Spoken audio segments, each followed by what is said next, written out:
Bonjour et bienvenue sur cette nouvelle vidéo d'Objectif Cinéaste. Enfin, vous allez me dire, oui je sais, c'est le premier numéro de 2016. J'ai eu du mal, voilà, il fallait que je me libère du temps, j'ai énormément de boulot à côté, je suis vraiment désolé, je ne vous oublie pas. Merci à toutes les personnes qui m'ont soutenu et qui nous ont dit de revenir. Bien sûr, on va revenir pour vous, on va vous délivrer du contenu, on sera là pour vous, il n'y a pas de souci, on reprend les vidéos. Voilà, papa. Alors, aujourd'hui, on va voir un test sur des filtres Nisi. Voilà, je vais tester les filtres Nisi parce que j'en avais besoin sur certaines prods. Donc, du coup, c'était l'occasion. Et je me suis dit, voilà, ça peut servir. Donc, je vais partager voilà, mon ressenti sur ces filtres-là. Alors, je vous dis à tout de suite pour ce nouveau numéro d'Objectif Cinéaste.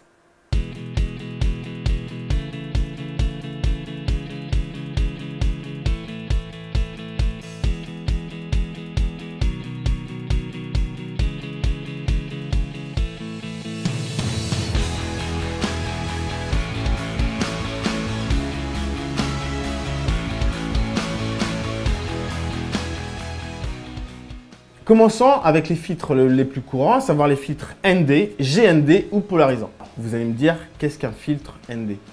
Alors ND déjà pour Neutral Density en anglais, donc densité neutre en français, nous aide à faire diminuer la lumière qui arrive directement sur votre capteur, afin de pouvoir avoir une meilleure exposition, enfin une bonne exposition sur votre image, de récupérer une bonne exposition sur votre image.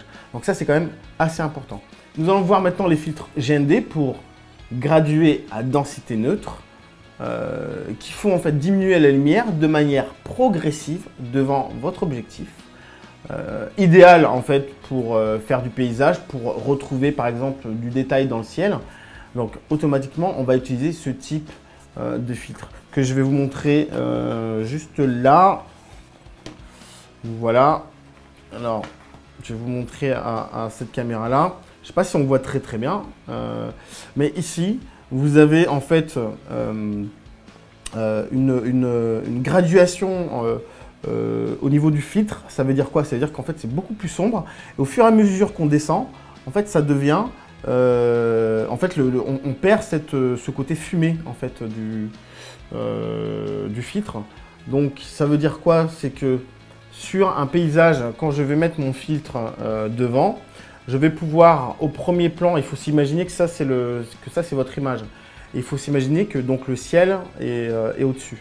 Donc au premier plan en bas, je vais pouvoir maîtriser la bonne exposition en fait, par rapport à mon boîtier. Et avec cette graduation qui est juste au-dessus, elle va assombrir au final le ciel pour pouvoir récupérer justement une bonne exposition par rapport au premier plan. Comment utiliser en fait ces filtres-là, en l'occurrence les filtres Nisi. Donc j'en prends au hasard, hein. Je vais prendre le filtre Nisi IR-ND06. Donc vous avez les valeurs hein, qui sont ici, 4 par 4. Voilà. Alors ici, j'ai mon filtre. J'ai ici un adaptateur. Un adaptateur qu'on va mettre directement sur l'objectif. Voilà. Hop. Je visse comme ceci. Hop. Maintenant que c'est bien vissé, j'ai ici mon porte-filtre. Alors, vous pouvez utiliser des porte-filtres ou des matbox. Donc là, en l'occurrence, moi, j'en ai pas. Mais les matbox, c'est exactement la même chose que le porte-filtre. Hein. En fait, généralement, c'est fait pour ça, d'ailleurs. Alors, je vais prendre ici mon porte-filtre que je clipse directement. Alors là, c'est de la marque Lucrohit. Voilà, c'est la marque Lucrohit. Voilà, je le clipse directement. Voilà, comme ceci. Voilà, il est bien mis. Donc, il y a un côté à respecter. Et vous allez voir que ici, sur chaque côté, vous avez en fait l'écran pour pouvoir insérer en fait un filtre. Même 2 filtres puisque vous avez 2 crans. Alors c'est ça qui est intéressant, c'est que je vais pouvoir par exemple mettre ce filtre là comme ceci. Alors je vais le mettre comme ça qu'on voit bien. Voilà, je vais l'enfoncer directement. Voilà, donc là j'ai mis mon premier filtre. Et ce qui est intéressant, ce qui peut être vraiment intéressant de faire, c'est que si avec ça, je dois filmer par exemple un paysage et que je veux récupérer au final du ciel, et ben je peux aussi utiliser mon filtre gradué qui est juste ici, en plus du premier filtre. Hop, je le mets ici, en premier. Et voilà. Ce qui aura pour effet, en fait, d'avoir toujours une densité ici de graduation beaucoup plus forte qu'en bas. Ce qui permettra en fait de pouvoir récupérer en fait du ciel. Donc vous avez ici l'utilisation de 2 filtres et en plus pour pouvoir récupérer le ciel, vous avez le filtre gradué qui est juste devant. D'ailleurs pourquoi en fait je vous ai montré ces filtres là, les Nisi, c'est parce que je les ai utilisés en fait sur la dernière prod là que j'ai faite avec pour Ampara, pour que certains connaissent. Si vous ne connaissez pas, allez-y, www.ampara.fr. En fait, il y a une scène où justement on avait besoin de récupérer en fait des détails dans le ciel, où là justement on l'utilise, où en fait je marche devant et du coup on l'a mis, on avait exactement cette configuration là, on avait le premier filtre et le deuxième filtre qu'on a remis par-dessus, gradué pour récupérer en fait le ciel. Pourquoi? Parce qu'on avait beaucoup plus de haute lumière d'exposition au niveau du ciel. Donc on a pu récupérer en fait les détails dans le ciel avec ce filtre gradué polarisant. Et ensuite, on a les filtres polarisants. Alors les filtres polarisants, la plupart du temps, vous allez les retrouver dans ce type-là, c'est-à-dire que ce sera des types de filtres circulaires et en fait qui permet, je ne sais pas si on voit bien à cette caméra-là, mais quand je tourne, alors je vais visser, hein, bien sûr, je vais visser mon filtre sur mon objectif et ensuite je vais tourner mon filtre et là on va voir que en fait le filtre va s'assombrir parce que justement j'ai sur le côté en fait des graduations qui permet de pouvoir dire, voilà, ici, je vais récupérer de 1 ou 2 stops, de 3 stops, de 4 stops, et ainsi de suite, ou presque pas du tout. Donc, ce filtre-là est fait pour, encore une fois, pour stopper la lumière, pour laisser passer plus ou moins de lumière dans le capteur. Et le gros avantage, c'est qu'on peut le faire en direct. Donc, très intéressant. La plupart du temps, effectivement, on va utiliser ce type de filtre là polarisant sur des petites prods ou sur du wedding, sur du mariage, enfin même sur du corpo. Mais l'avantage c'est que pas besoin de porte-filtre ou quoi que ce soit, on le met, on règle, voilà, ça marche de suite.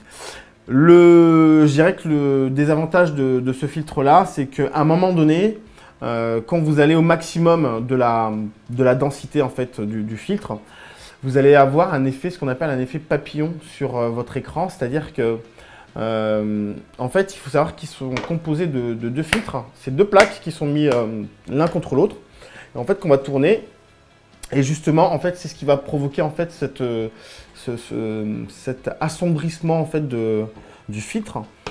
Et à un moment donné, en fait, eh ben, ça va se croiser. Et comme ça se croise, vous avez ce qu'on appelle un effet papillon. Donc, ça va faire des espèces de vignettage pas très beau, en haut et en bas, ou alors à gauche et à droite. Et non pas un beau vignettage, par exemple, circulaire qu'on peut avoir comme effet volontaire sur une prod. Donc, je dirais que c'est le seul désavantage que peut avoir ce type de filtre. On va voir comment on met en fait tout simplement les filtres. J'ai un 50 mm Sigma Art, diamètre 77 mm, donc c'est indiqué sur chaque objectif. Voilà, ce qui permet en fait de choisir votre filtre. Généralement, c'est un cercle avec une petite barre au milieu et à côté, vous avez le chiffre. Donc ici, 77, donc ça correspond bien à mon filtre 77 mm que je vais visser directement sur mon objectif. Et voilà, et après, avec mon filtre circulaire polarisant, j'ai juste à tourner, ce qui me permet en fait de récupérer une bonne expo ou pas, de changer la graduation. Voilà. Alors, il faut savoir aussi qu'il existe différentes matières pour les filtres. Donc, on a le verre, en résine ou alors en polyester, qui ont un rapport direct avec leur qualité. Alors, ce qu'il faut savoir pour les filtres en verre, ils ont généralement une excellente qualité optique, mais ils sont chers et fragiles. Bon, la plupart du temps, il n'y a pas de défaut de surface et ils sont souvent traités pour bloquer la lumière infrarouge, IR, qu'on va retrouver souvent, ce qui évite le virage, pas le virage magenta, mais une teinte magenta en fait sur votre image. On a aussi les filtres en résine qui ont un bon rapport qualité-prix, mais qui sont sensibles aux rayures. Donc ça, il faudra faire vraiment attention. Les filtres en polyester, filtres en plastique, généralement prix bas, qualité plutôt négligeable, et qui sont souvent utilisés comme des filtres créatifs ou en gélatine. Enfin, généralement, c'est ce qu'ils appellent, ils appellent ça comme ça. Alors, pour la conclusion de ce petit test, tout simplement, on s'aperçoit qu'un filtre aujourd'hui ND, gradué, c'est indispensable. Bien entendu, c'est indispensable dès que vous allez sortir, shooter dehors, à l'extérieur. Pourquoi? Parce que vous avez tellement de lumière qui sort à l'extérieur que vous allez automatiquement utiliser des filtres. Si vous voulez garder une faible profondeur de champ, par exemple, c'est-à-dire avoir une grande ouverture, shooter par exemple à f1.4 et avoir une bonne expo, automatiquement vous serez obligé d'utiliser donc des filtres ND. Donc ça vous sauve la vie sur pas mal de choses. Au lieu d'avoir des images cramées, ça vous permet d'avoir une très bonne expo. Et puis alors vous avez, on va dire ici l'utilisation très pro, corporate pour les filtres Nisi, qui sont de très bonne qualité d'ailleurs, vraiment.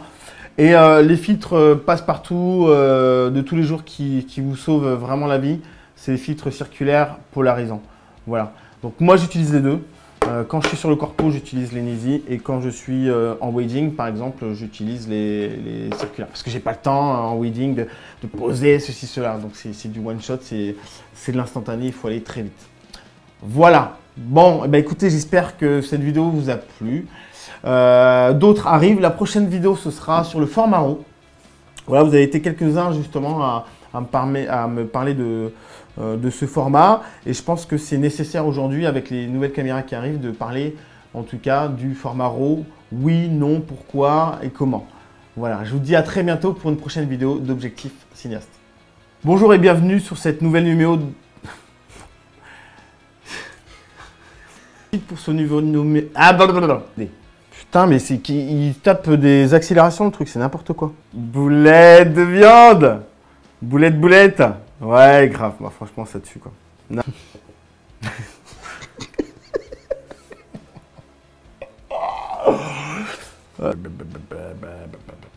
Allez, 1, 2, 3, 4. Ensuite, on va voir comment...